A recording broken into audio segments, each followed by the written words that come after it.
How things ever get so far? I don't know.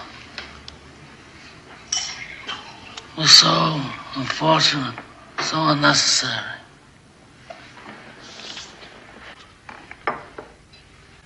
We're quits. And if the tally agrees, then I'm willing to let things go on the way they were before.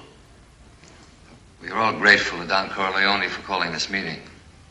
We all know him as a man of his word. A modest man, he'll always listen to reason. Yes, Don Barzini. He's too modest. He refused to share. Times have changed. It's not like the old days, where we can do anything we want. A refusal is not the act of a friend. If Don Corleone had all the judges and the politicians in New York, then he must share them. All he loved is use them. He must let us draw the water from the well. Certainly he can present a bill for such services. After all, we are not communists.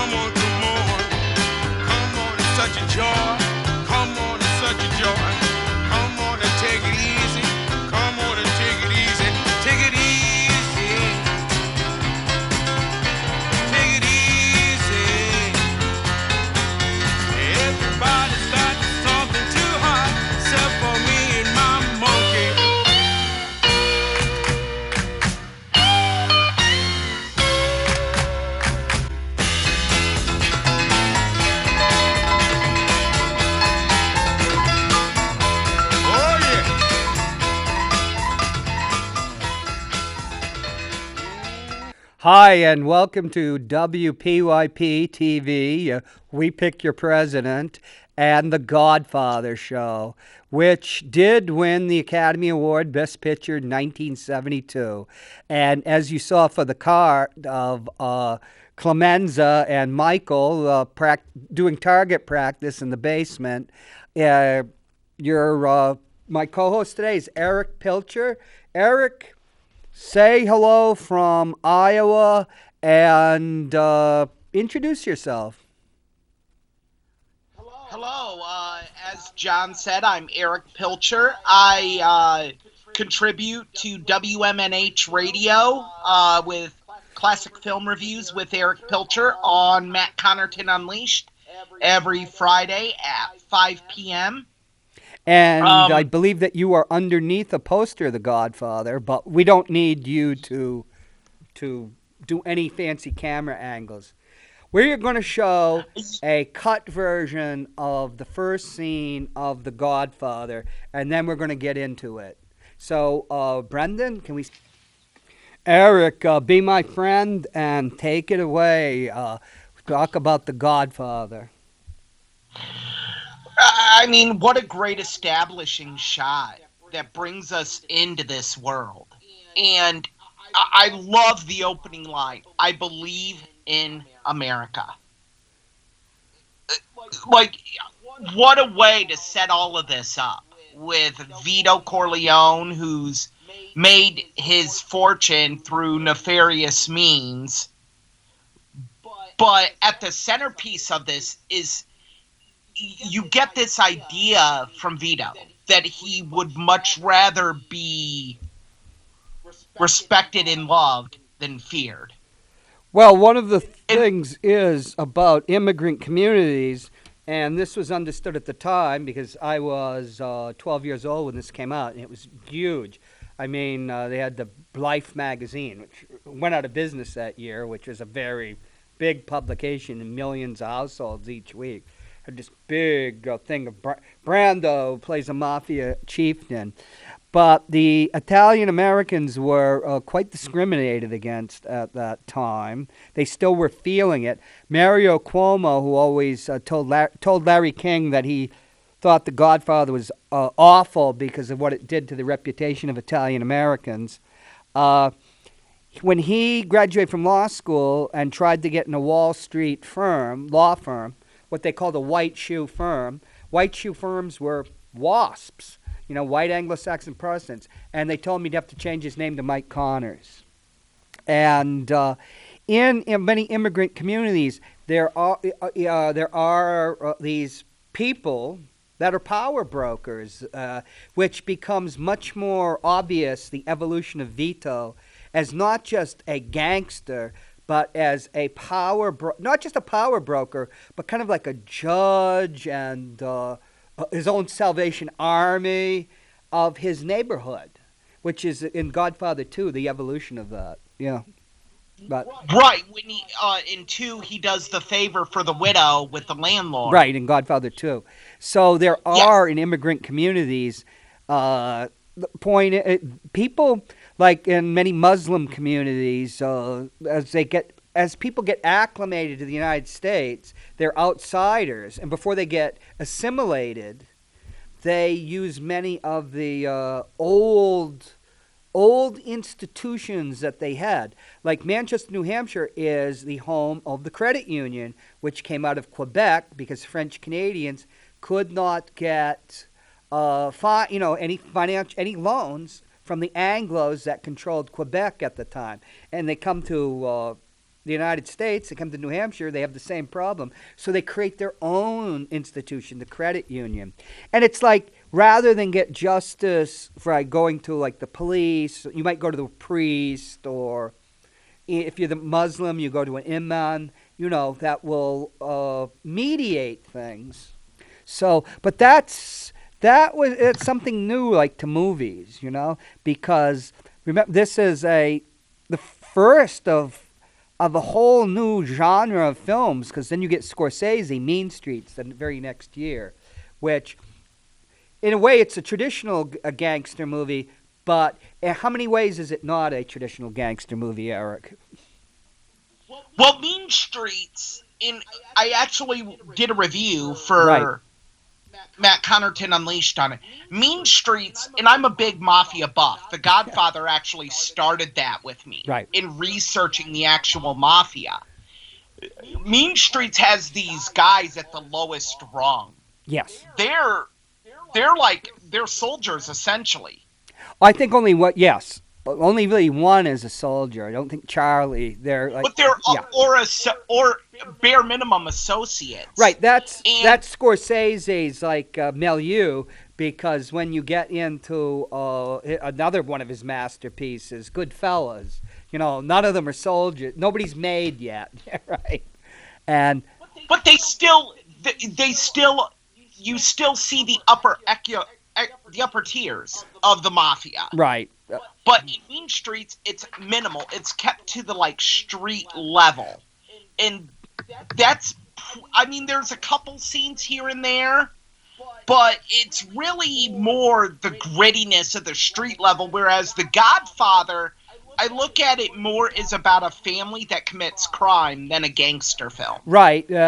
Just to get back to Mean Streets, if you look at it a different way, that's about family too, because remember his uncle is a capo, played by an Italian-American actor, Cesar Danova, who actually has an accent.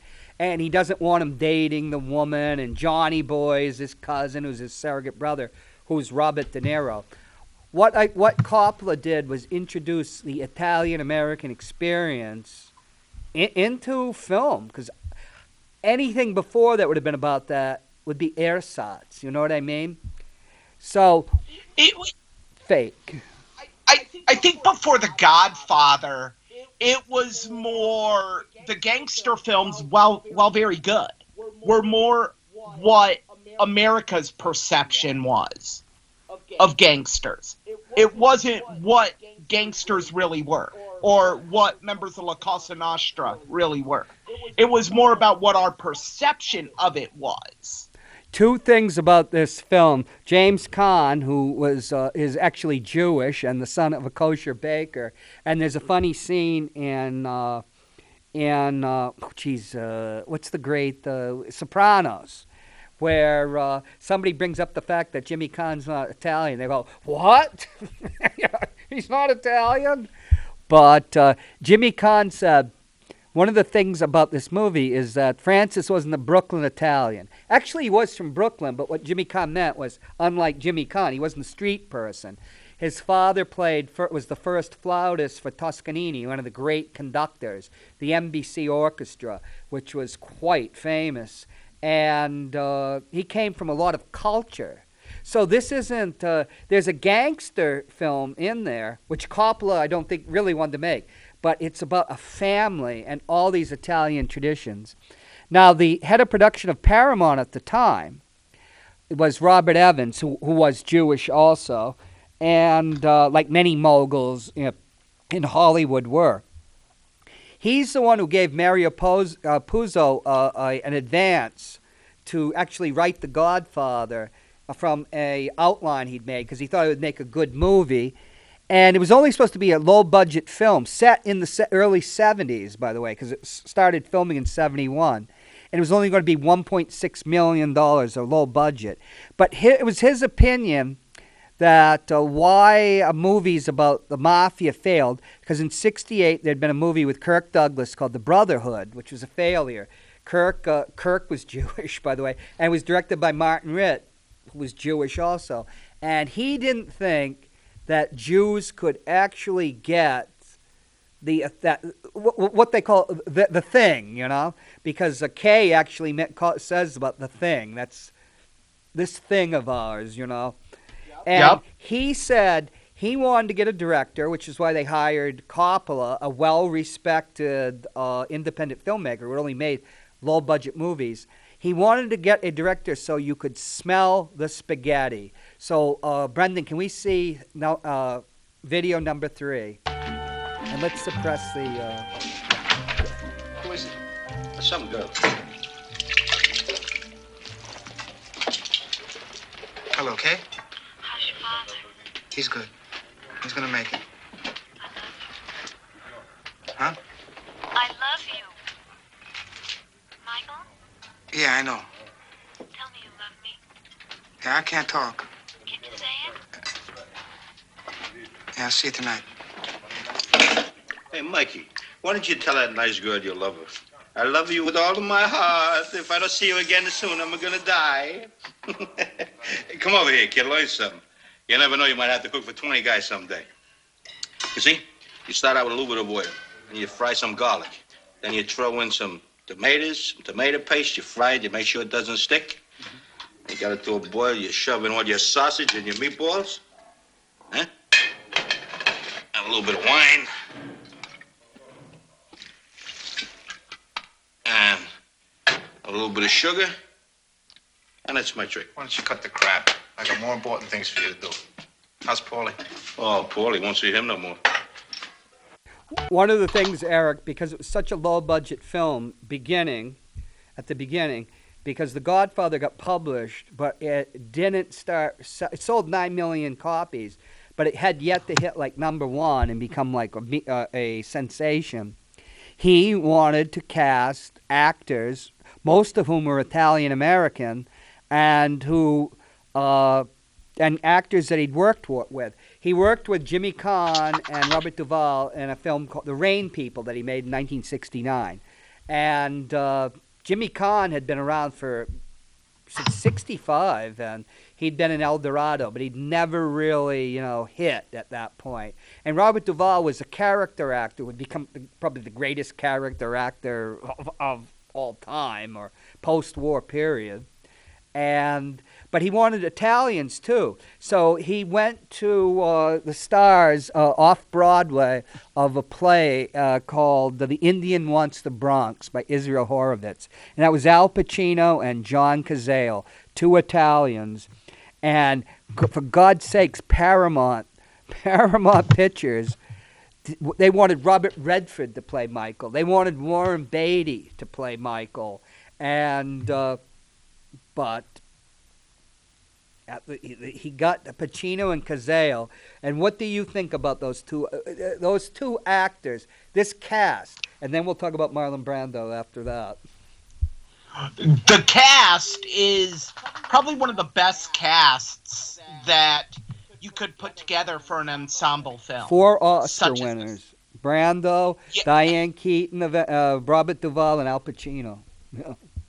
And I was actually thinking about when I don't know where I heard it from. I think I heard it when the VHSs were re-released for the 25th anniversary.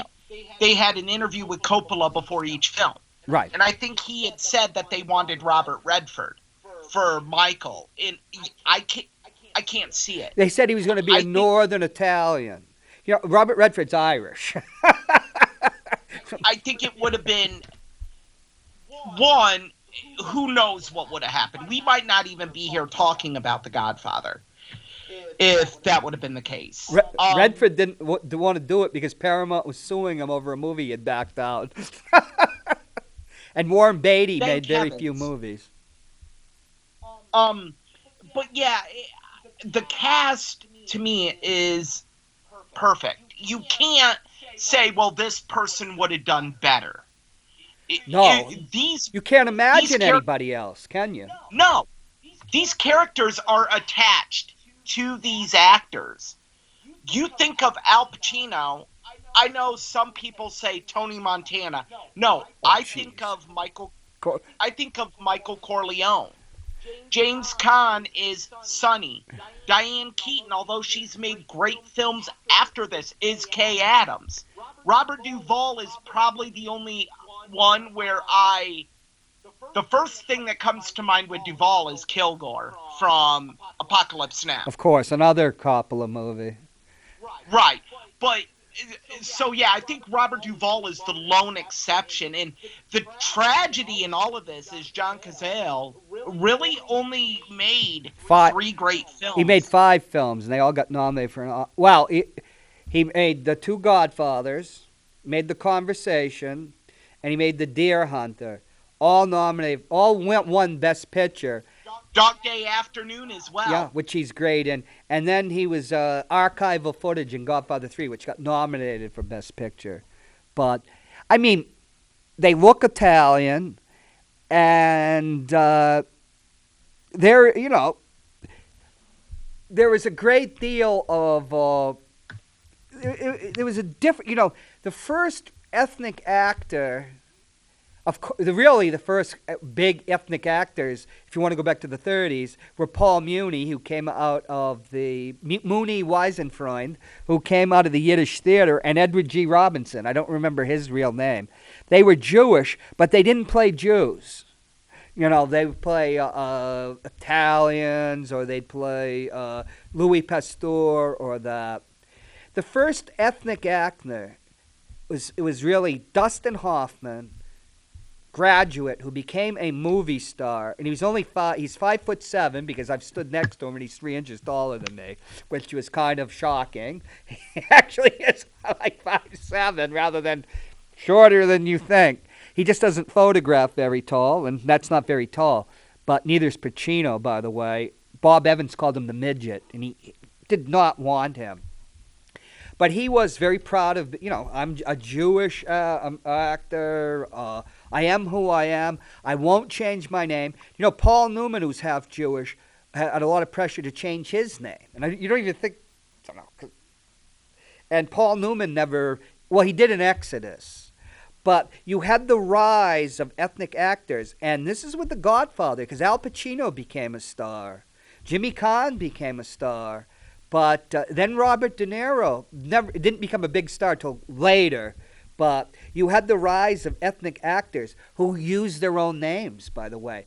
Actors would change their names into Anglo names.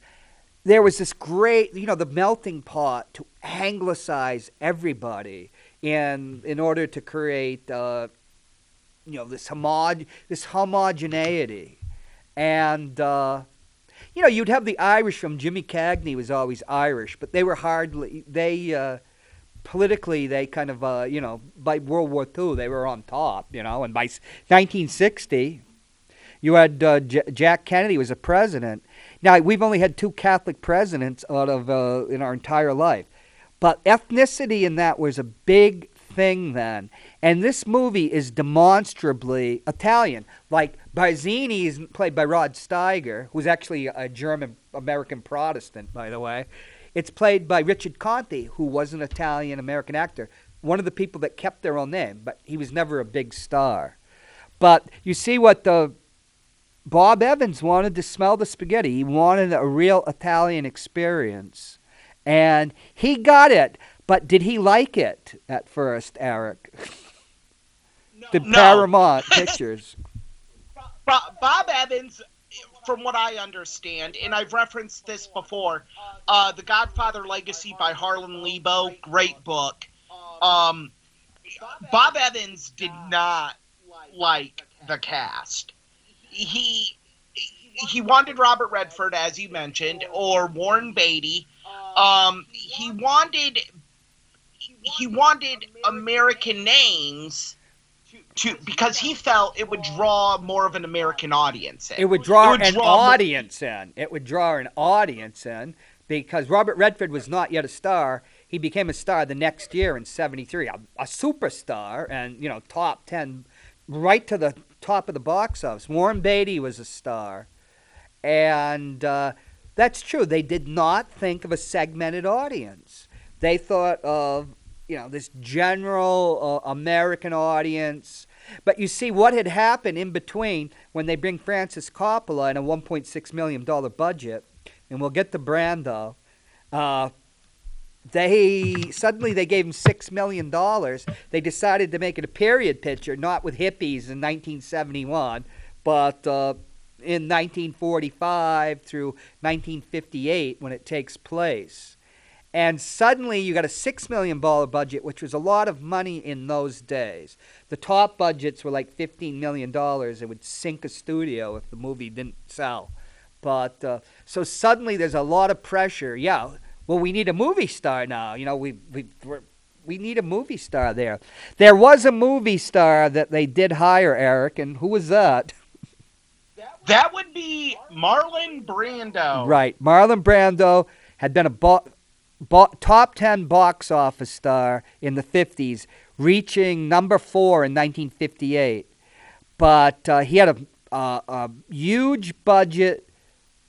He's the first male movie star that didn't own his own studio like a Charlie Chaplin to get a $1 million fee, which was for The Fugitive Kind, which was Orpheus Descending, Tennessee Williams. And that flopped.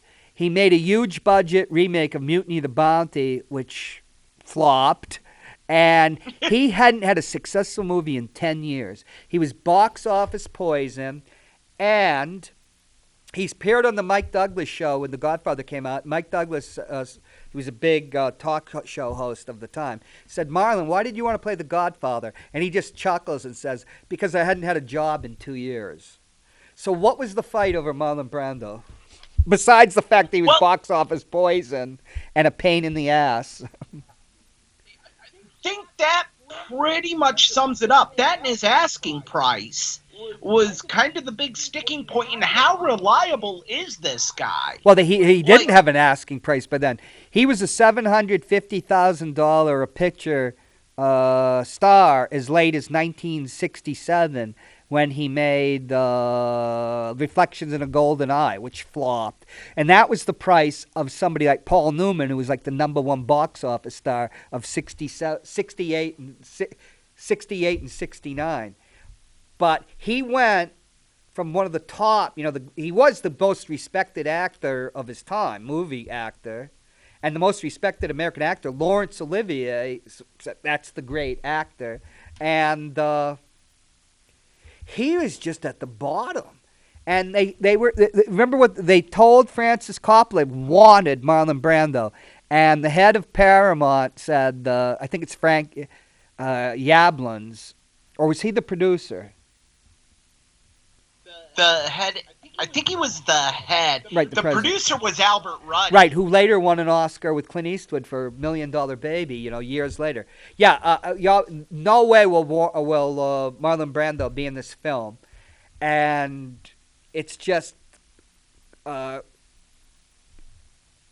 wanted either Laurence Olivier or Brando. He wanted one of the two greatest actors in the world.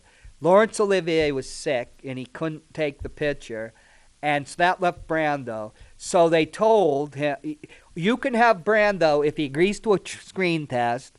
He won't be paid anything, and he'll have an insurance bond in case things go awry, because he was blamed for all the cost overages of Mutiny on the Bounty, which really weren't his fault. But because he was a person that could take 40 takes of a movie, and it's like a movie at the time is $50,000 a day. So $50,000 or $100,000 a day. And so when you're taking 40 takes, it takes a while. It's very consuming. And Right. they did sign him for $50,000 and 10% of the gross over $20 million, because very few movies made $20 million then. But Francis Coppola tricked him into his screen test by having him do a makeup test. But That's when he did the Kleenex thing. yeah, when Francis Coppola went over to his house on Mulholland Drive, which is in L.A., and videotaped him. Didn't tell him he was doing a screen test, but he's doing a makeup test. Because remember, the Godfather's like 62 years old, and Brando was 47.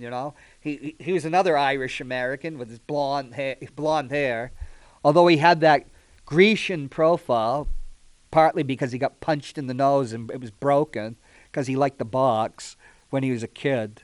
But funny story is about Brando. Everybody thought he was, John Travolta had a tremendous comeback with Pulp Fiction because he was just as cold as you can be.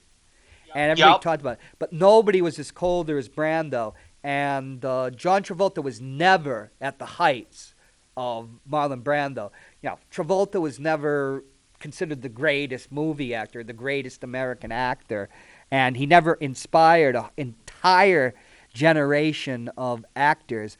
In fact, people like Paul Newman, when they came up, everybody got tagged. You're the new Marlon Brando or the James Dean. It was either one or the other, right? And that used to irritate Newman a lot because he knew Marlon from New York for a long time. But is the Godfather unthinkable without Marlon Brando? It is. That is, to me, his quintessential role. You could put Colonel Kurtz up there, Rebel Without a Cause. You could put things up there, but I don't see. I will always see Marlon Brando as Vito Corleone, and he made that role his own. Just the little nuances, the brushing of the face, in that first clip you showed, the one thing that I've always noticed about it is when Bonacera says, "Help me, friend," and he just gives it this dismissive look. Like, okay, I guess. And then he calls him Godfather, and he's like, okay. Like, he really just wants Bonacera's respect. He doesn't really... The friendship's nice, but I would much rather you respect me and not look at me as just a contracted killer. Right. He doesn't treat him with respect, his full role of who he is. He considers himself a pillar of the Italian-American community that had protected people, where a racist, anti-Italian society didn't. And that's where McCluskey, the Irish cop, comes in, as the outsider. Played by the great character actor Sterling Hayden, by the way, who is 6'5", so he's a foot taller than Al Pacino. We do not have that scene, but we're gonna see a scene with Al Pacino. Number 4, Brendan. What about this McCluskey? Huh? What do we do with this copy?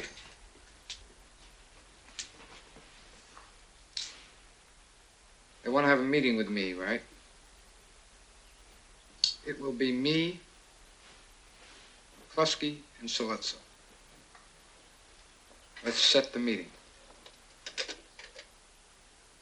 Get our informers to find out where it's going to be held. Now, we insist it's a public place, a bar, a restaurant, some place where there's people so I feel safe. You're going to search me when I first meet them, right? So I can't have a weapon on me then. But if Clemenza can figure a way to have a weapon planted there for me,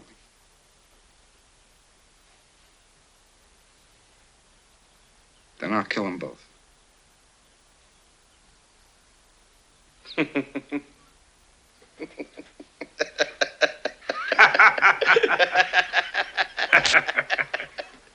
Hey, what are you gonna do?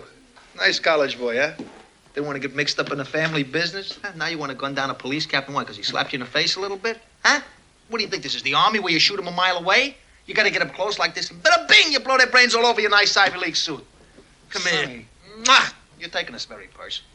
Tom, this is business, and this man is taking it very, very personal. Where does it say that you can't kill a cop? Come on, Mikey. Tom, wait a minute. I'm talking about a cop that's mixed up in drugs. I'm talking about a dishonest cop, a crooked cop who got mixed up in the rackets and got what was coming to him. That's a terrific story. And we have newspaper people on the payroll, don't we, Tom? They might like a story like that. They might. They just might. It's not personal, Sonny. It's strictly business. Now that's some great acting by a actor that won a Tony Award and an Obie Award, which is off Broadway. And Coppola knew him because Coppola was a New Yorker. This was a great actor, but nobody else knew who he was, like the studio. Now, talking about great acting, we're going to follow this up with the next one. That is number 5 with Brando and Robert Duvall.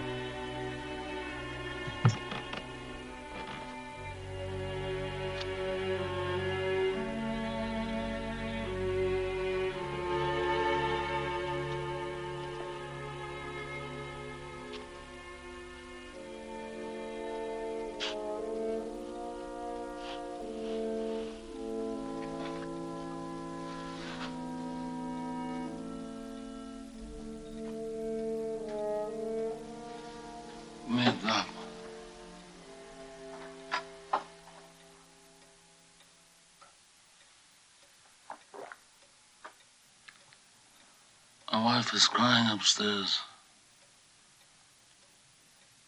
I hear cars coming to the house.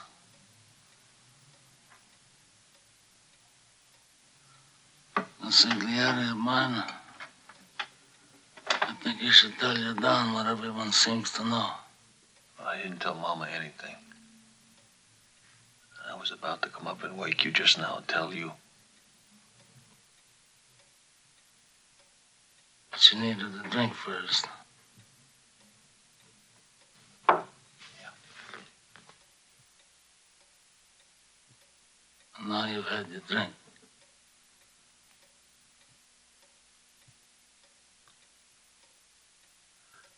They shot Sonny on the causeway. He's dead.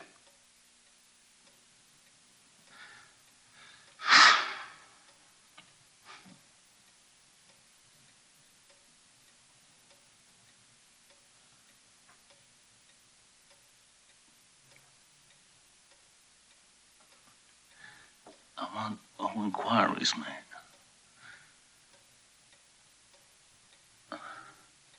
I want no acts of vengeance. I want you to arrange a meeting with the heads of the 5 families. This war stops now.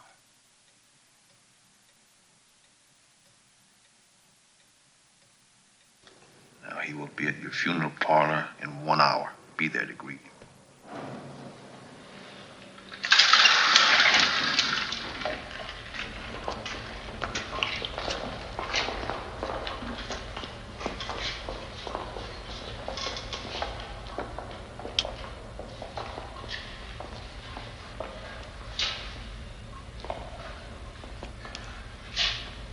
Well, Fred, are you ready to do me the service? Yes. What do you want me to do?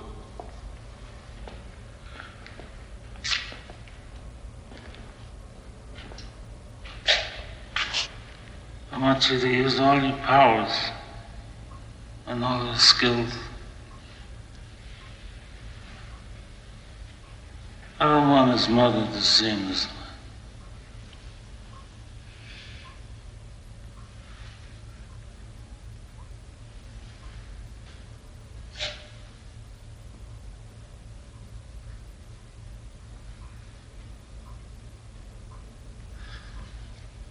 Look how they massacred my boy.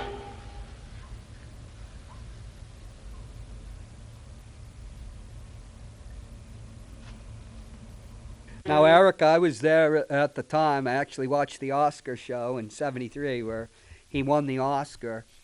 There was always some debate because Al Pacino was nominated for Best Supporting Actor because the studio puts in the nominations, and his role is actually 2 or 3 times longer than Brando's role. Yet Brando dominates this movie, and it was just his performance was a sensation. You know, it just, Brando's back, the great actor. And the thing was that Coppola knew was this man who he didn't create method acting, but he was the first great method actor. And all American actors, even to this day, will refer back to Brando or his close acolyte like a James Dean. Whereas, when Brando was coming up, people would talk about, you'd already had John Barrymore's influence was gone by the 40s, and then there was a great American actor, Frederick March, which was Brando respected him a lot, but who talks about he's a double Oscar winner, Frederick March anymore? Brando was actually the Godfather, and he was the godfather of these actors, like a Kahn and a Duvall and a Pacino, who had been off-Broadway, independent films, small movies. So he actually was the Godfather. And so he was nominated for Best Actor and won the award. And he certainly dominates this film, his presence, even though he's off camera for at least 2/3 of it. Does he not, Eric? You feel his presence even when he's not there. And that's how powerful the performance is. There are scenes when they're talking about it. Right. And when Michael's in Vegas. Yeah, the Don is sick. They're like, the Don isn't well. Tom, you can talk to the Don when Fredo's pleading with Tom. Hey, do you want to we'll run that one. That's the last video, 7. I was going to run it for the later, but for what you're saying, let's run 7, the last video, Mo Green. So, oh well, you can run this one. It's move fine. Against you first. No, He'll we'll set run up this a meeting one. with someone that you absolutely trust, guaranteeing your safety. And at that meeting, you'll be assassinated.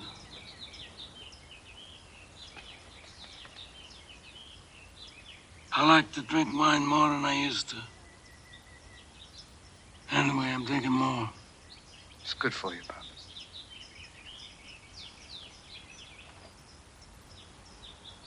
I don't know. Your wife and children, are you happy with them?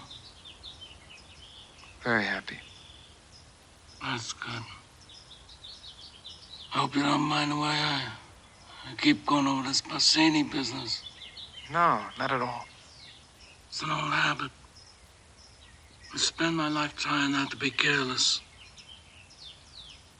Women and children can be careless, but not men. How's your boy? He's good. He looks more like you every day. He's smarter than I am. 3 years old, he can read the funny papers. Reads the funny papers.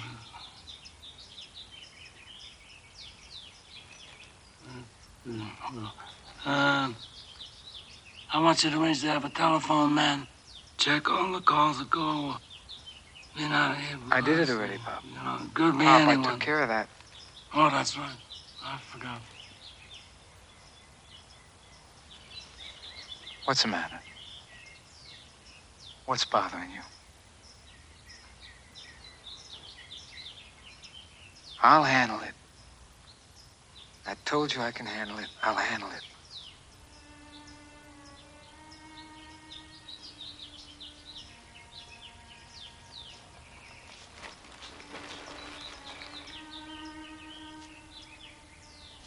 I knew that Santina was going to have to go through all this.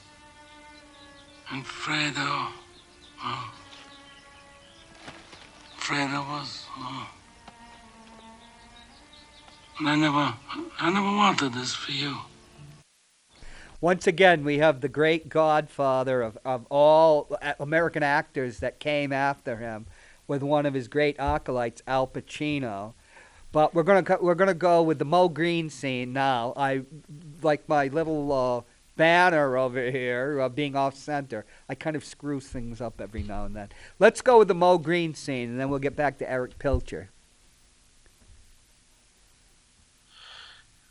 Hello, fellas.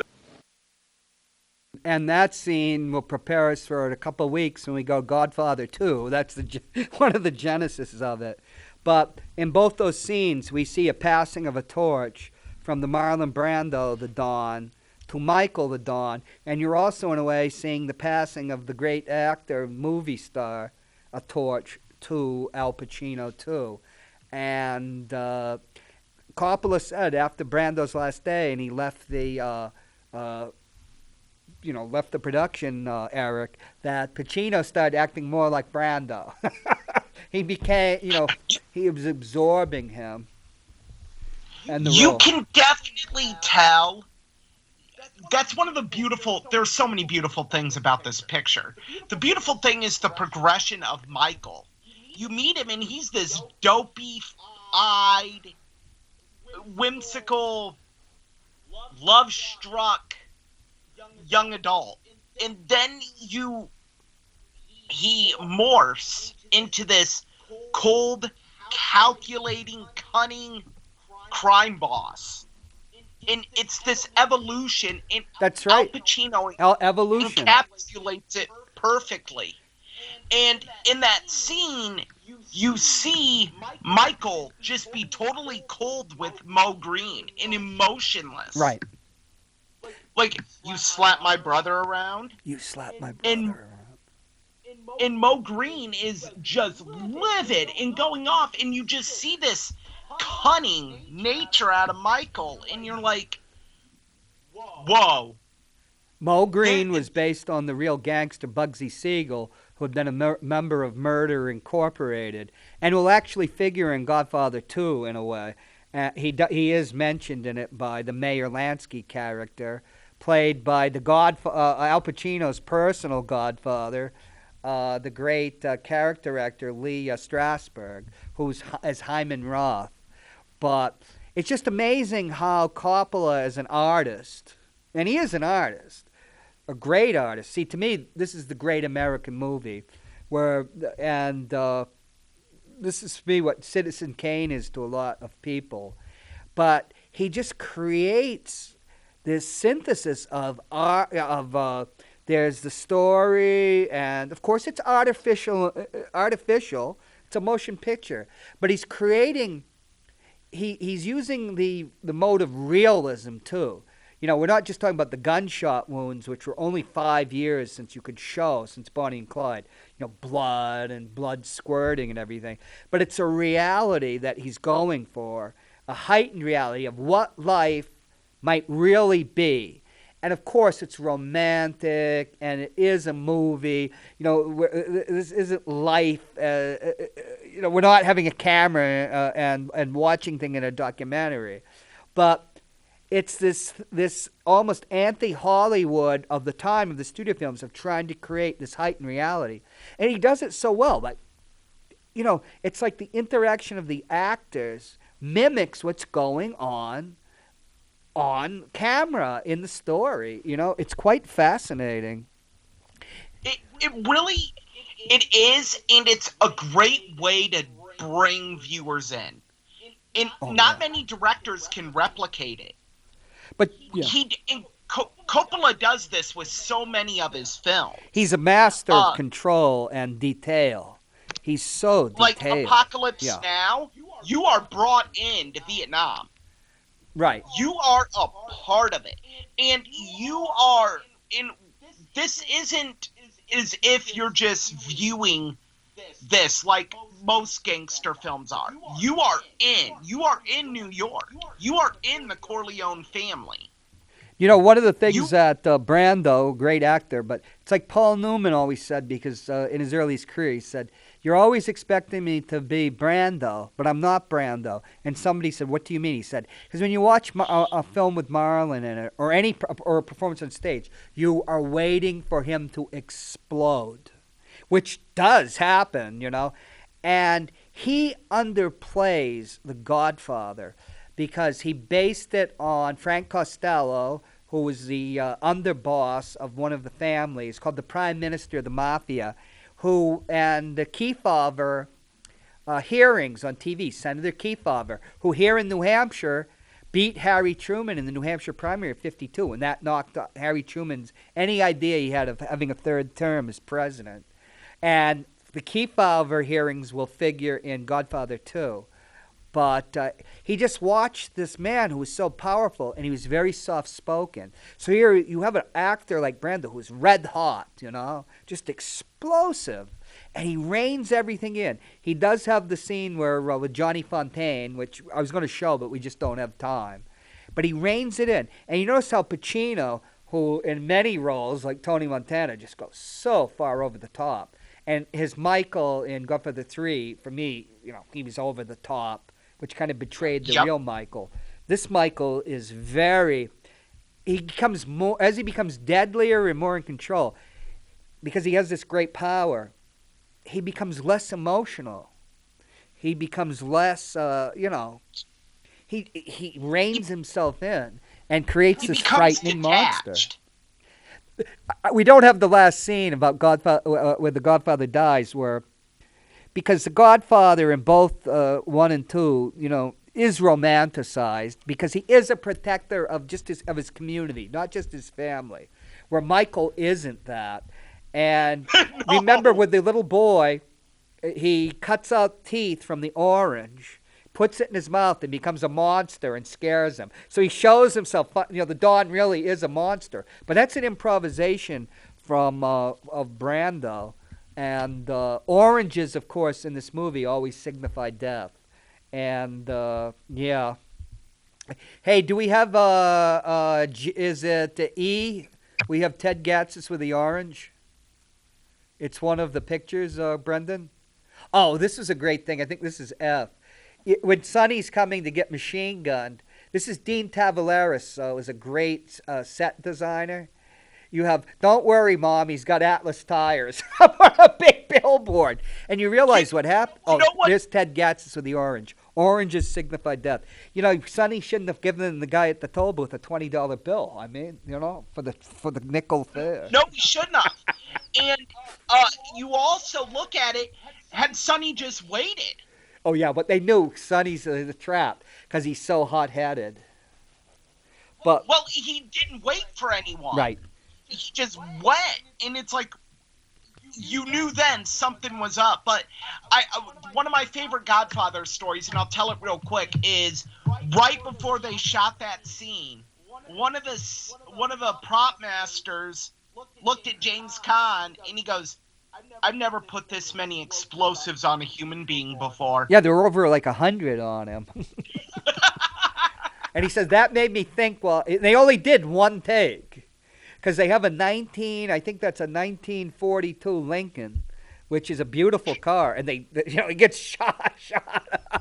There was only one take. He said, I would never take that. He was never going to do that again. They had all these explosive squibs, which, you know, it's a powder and a charge. And boom, it blows a little bag of blood out. But we only got a couple minutes, and we will do The Godfather too. But just sum up your experience of The Godfather for the audience.